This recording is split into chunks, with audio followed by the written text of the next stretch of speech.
तो गाइज अब हम अपने चैनल पे कवर करने वाले हैं कॉन्ग की हिस्ट्री को, यानी हम बात करेंगे यहाँ कि कॉन्ग के ऊपर अभी तक कितनी फिल्में बन चुकी हैं और कितनी बार इसे रिबूट किया गया है, और साथ ही सबसे पहली कॉन्ग की हिट मूवी कौन सी मानी जाती है। यहाँ ज्यादा वक्त न बर्बाद करते हुए चलिए वीडियो को आगे बढ़ाते हैं और बात करते हैं 1933 में आई हुई किंग कॉन्ग के बारे में। और अगर इसकी पहली फिल्म की स्टोरी की बात करें तो वो लगभग वैसी ही है जैसी हम लोगों ने आज तक देखी है, बस थोड़ी सी अलग है।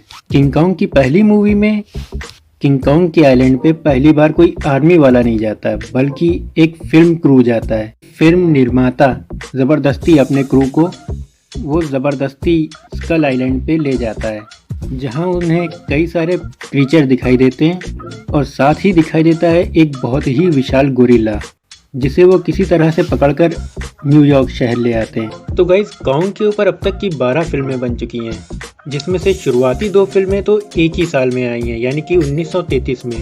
पहली थी किंग कॉन्ग और दूसरी थी सन ऑफ कॉन्ग। जहां पिछली बार जो लोग जाते हैं वो फिल्म की शूटिंग के लिए जाते हैं, लेकिन इस बार जो लोग जाते हैं वो स्कल आइलैंड पे एक खजाना ढूंढने के लिए जाते हैं, जहां पे बाद में पता चलता है कि उन लोगों का मकसद असल में खजाना ढूंढना नहीं था, बल्कि कुछ और ही था।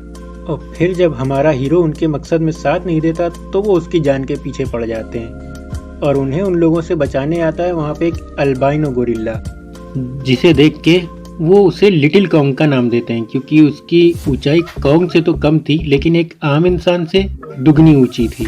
अब वो वहाँ उन्हें क्यों और कैसे मिलता है ये एक लंबी दास्तान है, वो इस वीडियो में बताना मुमकिन नहीं। और गाइस अब बात कर लेते हैं किंग कॉन्ग के सबसे बड़े दुश्मन गॉडजिला के बारे में, यानी किंग कॉन्ग वर्सेस गॉडजिला के बारे में। हमने 2021 की किंग कॉन्ग वर्सेस गॉडजिला तो देखी थी, लेकिन एक गॉडजिला 1962 में भी आई थी, जिसकी कहानी इससे बिल्कुल अलग थी। जहां इस मूवी में दिखाया गया है कि एक पैसिफिक फार्मास्यूटिकल कंपनी के मालिक मिस्टर टाको के बनाए हुए टीवी शो पे उनकी रेटिंग गिरती जा रही होती है, जिससे वो बड़े परेशान होते हैं। जिसका वो ये उपाय निकालते हैं कि उन्होंने एक छोटे द्वीप पे एक बड़ा मॉन्स्टर देखा था। वो सोचते हैं कि उस मॉन्स्टर को शहर में ले आया जाए और उसके इस्तेमाल से अपनी टीआरपी को बढ़ाया जाए। और उसी बीच अमेरिकी न्यूक्लियर सबमरीन, जो कि एक बड़े आइसबर्ग से टकरा जाती है, जिसके टूट जाने से 1955 से फंसा हुआ गॉडजिला वहां से आजाद हो जाता है और धीरे धीरे जापान की तरफ बढ़ने लगता है। जहां किंग कॉन्ग को लेने गए आदमी उसे किसी तरह से खिला पिला करके बेहोश कर देते हैं। ये सुनने में बड़ा अजीब लगता है, पर मूवी में यही होता है।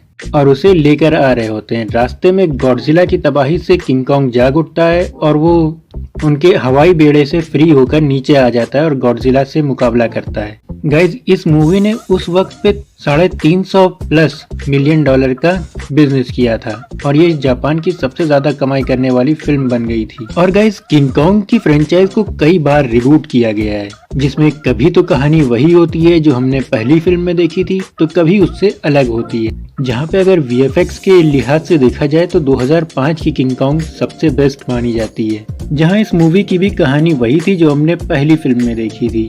यानी एक अनजान आइलैंड होता है जहाँ पे कुछ लोग पहुँच जाते हैं और उनका सामना कुछ अनोखे और अजीब जानवरों से होता है। इसका वीएफएक्स उस टाइम पे बहुत ही लाजवाब था। और गाइस इस फिल्म का बजट था $207 मिलियन और इसने कमाई की थी $550 मिलियन की, और ये उस वक्त जापान की सबसे ज्यादा कमाई करने वाली फिल्म बन गई थी और 2005 की 5वीं सबसे ज्यादा कमाई करने वाली फिल्म। और गाइस 2017 में इस फ्रेंचाइज को फिर से रिबूट किया गया और रिलीज की गई कॉन्ग द स्कल आइलैंड, जहां इस फिल्म की कहानी पहली फिल्म की कहानी से थोड़ी सी अलग थी। इसमें दिखाया गया है कि एक अमेरिकी वैज्ञानिक को सैटेलाइट के जरिए एक नया आइलैंड मिलता है, जो कि वहां अपनी सरकार से कहता है कि हमें इस आइलैंड पे जल्द से जल्द जा करके यहाँ पे रिसर्च शुरू करनी चाहिए। और कुछ आर्मी वालों और एक फोटोग्राफर और एक गाइड के साथ वो वहाँ पे पहुँच जाते हैं। और जब वहाँ पे पहुँच जाते हैं वो, तब पता चलता है कि असल में वो वैज्ञानिक वहाँ पे एक मॉन्स्टर्स को ढूंढने आया था, जिसमें वो मॉन्स्टर को ढूंढने में तो कामयाब होता है, लेकिन आखिर में खुद भी मर जाता है। बस इसके एंड में कॉन्ग जो है वो शहर में नहीं आता, वो वहीं अपने आइलैंड पे ही रहता है। और इसके आगे की स्टोरी गॉडजिला वर्सेस कॉन्ग, और अब ये कहानी और आगे बढ़ने वाली है कॉन्ग एक्स गॉडजिला में। तो गाइज ये था मेरा वीडियो हिस्ट्री ऑफ कॉन्ग के बारे में, या फिर कहें किंग कॉन्ग के बारे में।